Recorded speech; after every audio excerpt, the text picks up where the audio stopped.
domain is the theta, and so I can have any angle I want to as I go round and round and round positively, or round and round and round negatively.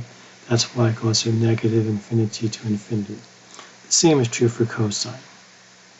But for tangent, we have something different. You'll see that that's going to be a little tricky. Now range, sine is y over r.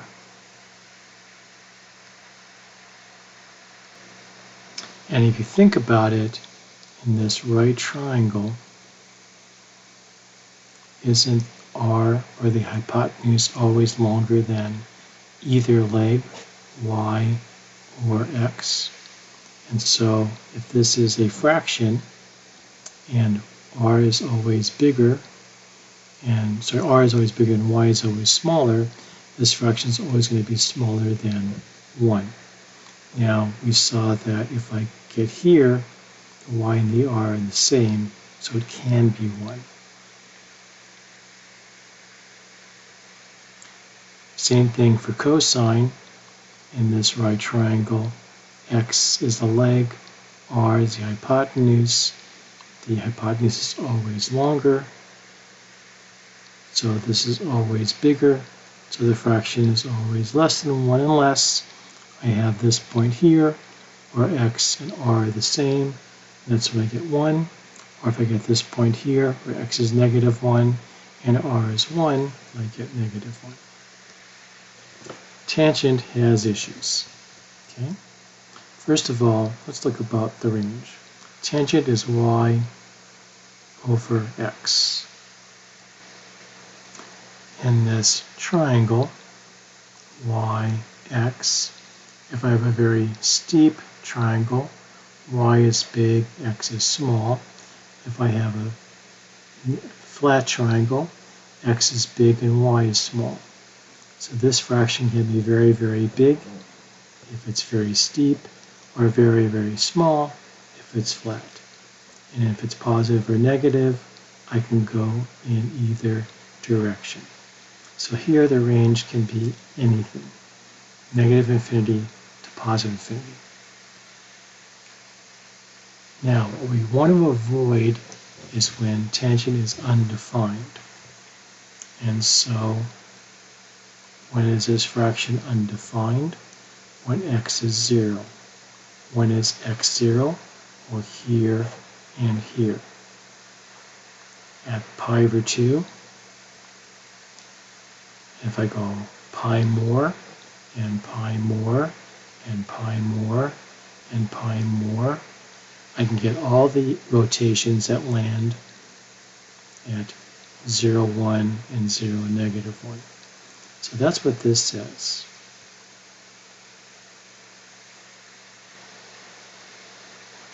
I want to avoid the angles where x is 0.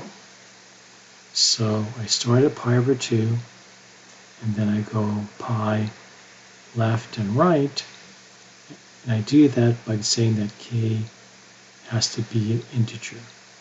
So 1 pi, 2 pi, 3 pi, 4 pi, 1 pi, 2 pi, 3 pi, 4 pi, or I can go negative pi, negative 2 pi, negative 3 pi. But I have to say k is an integer because k is a variable. If I don't say anything, k could be a half, 0.7, and I get these other angles in between, which I don't want. Now let's look at even and odd. Here is a positive angle. Here is negative the same angle. T, the positive angle, negative t, the negative angle. If I talk about the negative angle, that's the triangle below. It's the same as the triangle above, except that y is positive here and negative here.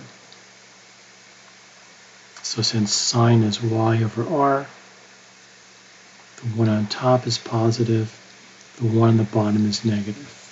So if I have a negative angle, I have a negative sine value.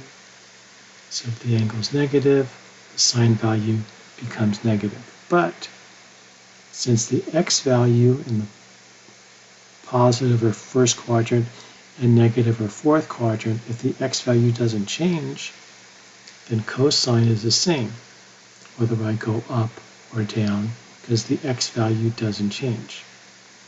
When the sign changes, we call that odd, right? And when the sign doesn't change, we call that even. Same thing for tangent. If we go up, y is positive, x is positive. If we go down, y is negative, x is positive, and so the negative angle gives us a negative tangent value. And so that's going to be odd as well.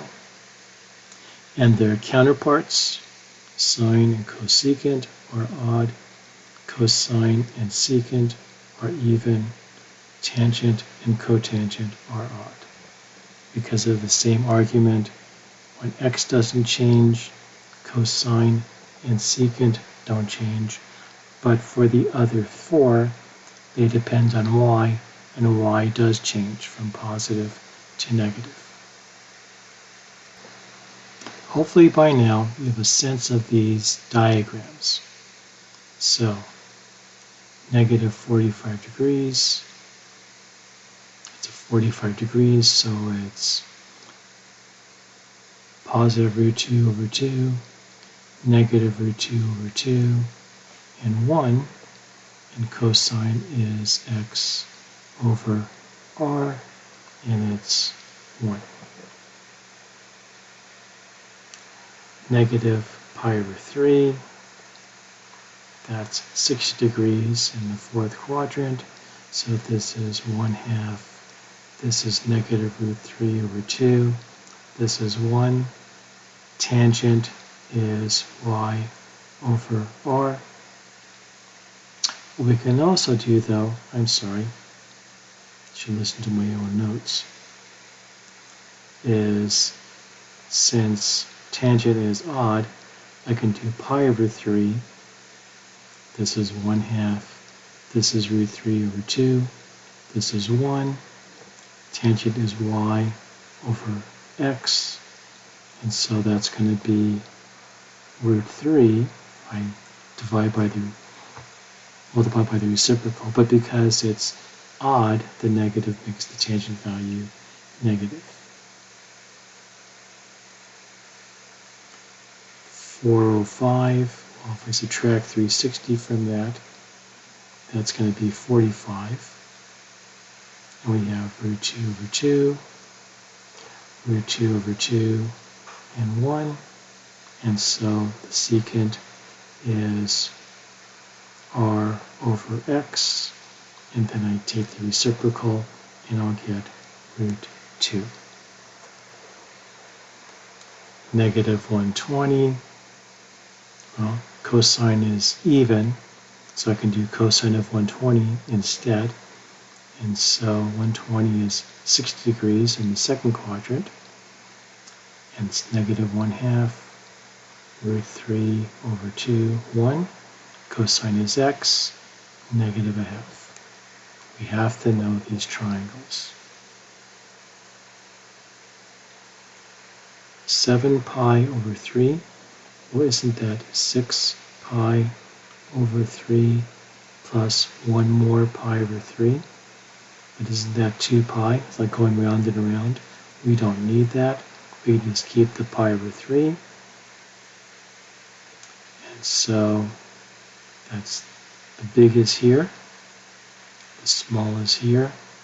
This is 1, tangent is y over x, divide by a fraction, multiply by the reciprocal, and we get root 3.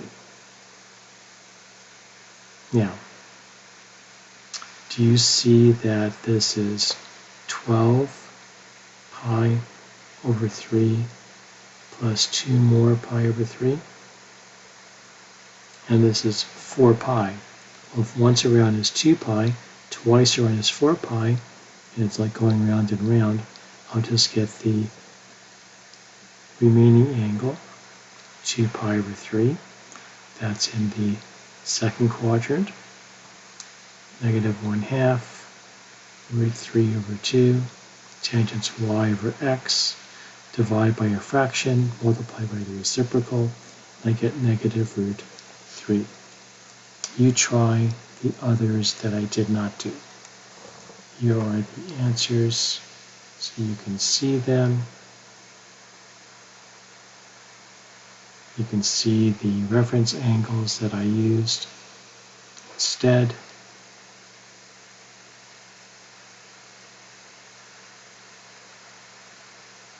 You can pause and take a look at these answers and see if you can come up with them yourself.